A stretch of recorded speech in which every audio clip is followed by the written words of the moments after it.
Hi hello welcome back to our channel. ఇవాల్టి curry ఏంటనుకుంటున్నారా? Curry చూసైతే video skip చేసి వెళ్ళిపోకండి. Video పూర్తిగా చూస్తేనే మీకు రెసిపీ అనేది అర్థమవుతుందండి. బాలింతలకి స్పెషల్గా కర్రీస్ అప్పుడు ఆ పత్యం దినాలలో ఏమేమి పెడతారో ఆ కర్రీలలో ఇది ఒకటండి. మీరు పూర్తిగా వీడియో చూస్తేనే ఈ రెసిపీ అనేది బాలింతలకి పత్యం కూరగా చేసి పెట్టండి. ముందుగా సిర్రాకుని ఈ విధంగా వలుచుకొని శుభ్రంగా వాష్ చేసుకోవాలండి. 2-3 టైమ్స్ శుభ్రంగా వాష్ చేసుకోవాలి. ఆకు తీసుకున్నప్పుడు మనం లేతగా ఉన్న ఆకు మాత్రమే తీసుకోవాలండి. అప్పుడే బాలింతలకి చక్కగా ఉంటుంది. ముదురాకు తీసుకున్నామంటే పిల్లలు కూడా వాళ్ళ పాలు తాగుతారు కాబట్టి పిల్లలకి ఎఫెక్ట్ వస్తుందండి. కరెక్ట్గా చూసి చేసుకోండి. లేత ఆకు మాత్రమే తీసుకోవాలి. మళ్ళీ చెప్తున్నానండి. ఇప్పుడు ఈ విధంగా తీసుకున్న ఆకుని శుభ్రపరచుకున్న తర్వాత ఒక కడాయిలో వేసుకొని అందులో 2 గ్లాస్ వాటర్ అనేది యాడ్ చేసుకొని బాగా మరిగించుకోవాలండి. ఆకు అనేది సాఫ్ట్గా అయ్యే వరకు ఖచ్చితంగా మరిగించుకోవాలండి.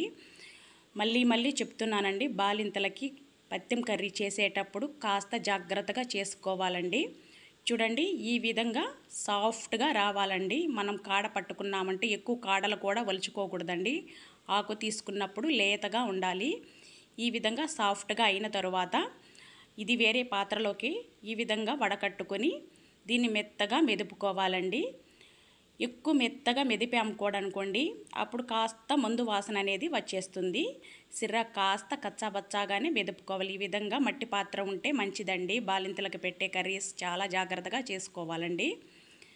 ఈ విధంగా మెదుపుకున్న తర్వాత ఇందులోకి సాల్ట్ అనేది కాస్త యాడ్ చేసుకోవాలండి.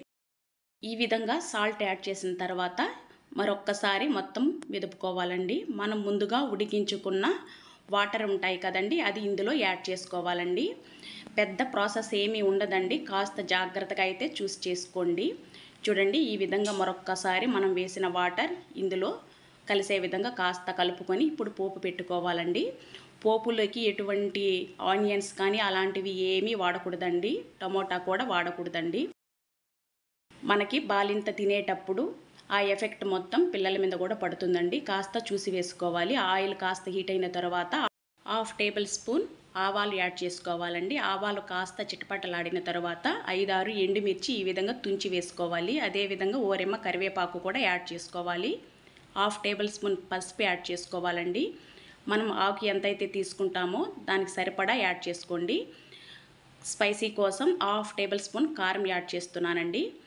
ఈ విధంగా యాడ్ చేసిన తర్వాత 5-6 వెల్లుల్లి దంచి వేసుకోవాలండి. కాస్త కచ్చాబచ్చా నలకొట్టి వేసుకొని ఇది కాస్త వేగిన తర్వాత మనం ముందుగా మెదుపు పెట్టుకున్న సిర్రాకును కూడా ఇందులో యాడ్ చేసుకోవాలండి.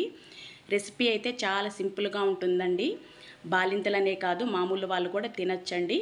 కానీ బాలింతలకి ఇది స్పెషల్గా చేసి పెడతారండి. నా రెసిపీ కనుక మీకు నచ్చితే తప్పకుండా ఛానల్ని సబ్స్క్రైబ్ చేసుకోండి.